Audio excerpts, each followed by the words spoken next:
So what's up mga brad, isi-shoutout ko lang tong nag-order nito, Mr. Ivan Ho Britannia Daanoy ng Agusan del Sur. So ayan na po ang dalawang 15 mo sir.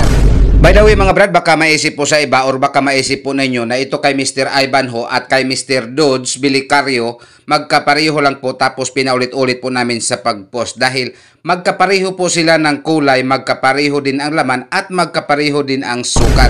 Ipaalala lang po namin sa inyo mga brad na itong kay Mr. Ivan Ho meron pong JBL handle at ito naman kay Mr. Dodge ay wala pong handle sa gilid.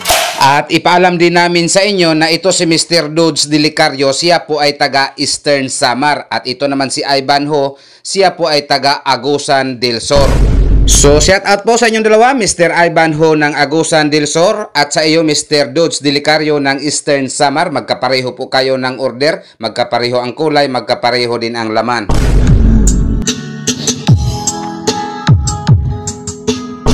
So what's up mga brad, sa hindi ko pa ipagpatuloy itong sound test nito ay shoutout ko muna itong nag-order nito, MCB D12 dalawang box loaded by D12 Live Pro at 1K. Sa akin sa gitingalan? Howard Burlaos sa Linaw Talisay. Oh. Salamat kaya.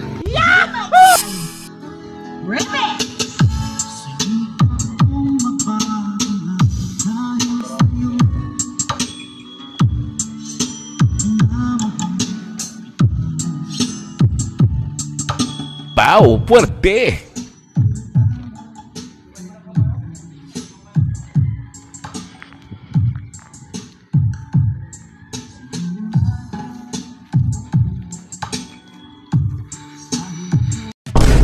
So what's up mga brad, nang dahil wala pong malakas na init ngayong araw na to ay gumamit na po ako nitong heat gun para mas madali po matuyo. Gamit po yung spray paint na flat white. So ngayon magpintura na naman po ako nitong fish plug.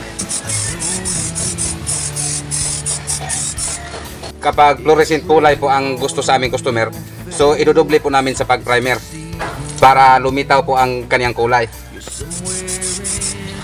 Kapag hindi po natin i-primer ng maayos, hindi po lumitaw ang kulay, lalo na po kapag mga fluorescent, neon green, neon yellow. So i-heat gun ko 'yon.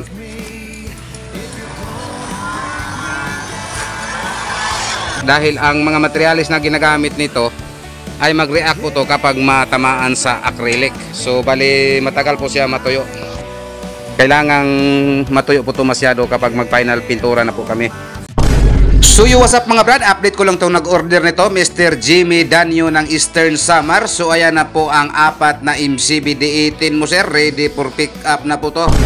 Hindi po tayo makapag-sound test nito mga brad dahil wala pong laman ang order ni Mr. Jimmy Danyo ng Eastern Samar. Mula noon hanggang ngayon, maaasahan talaga SMCB Cebu Box Maker. So what's up mga brad, another update, apat na box para po kay Mr. Almer Sudihana Lisundra ng Surigao City.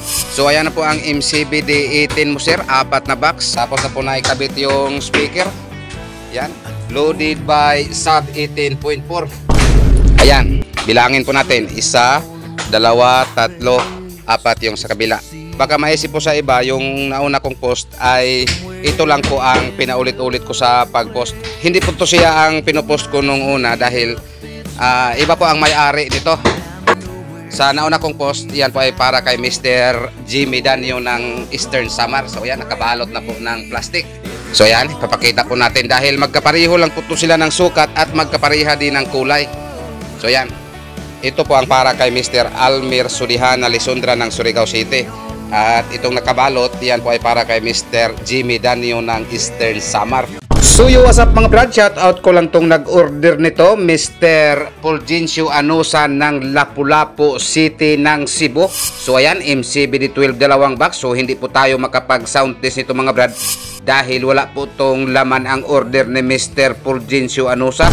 Complete accessories lang po ang pinagkausapan namin ni Mr. Customer nitong dalawang MCB D12 mga brad. At ito po ang time na pinipick up na po ni Mr. Customer. Mula noon hanggang ngayon, maaasahan talaga this is MCB Cebu Box Maker. MCB Cebu Box Maker.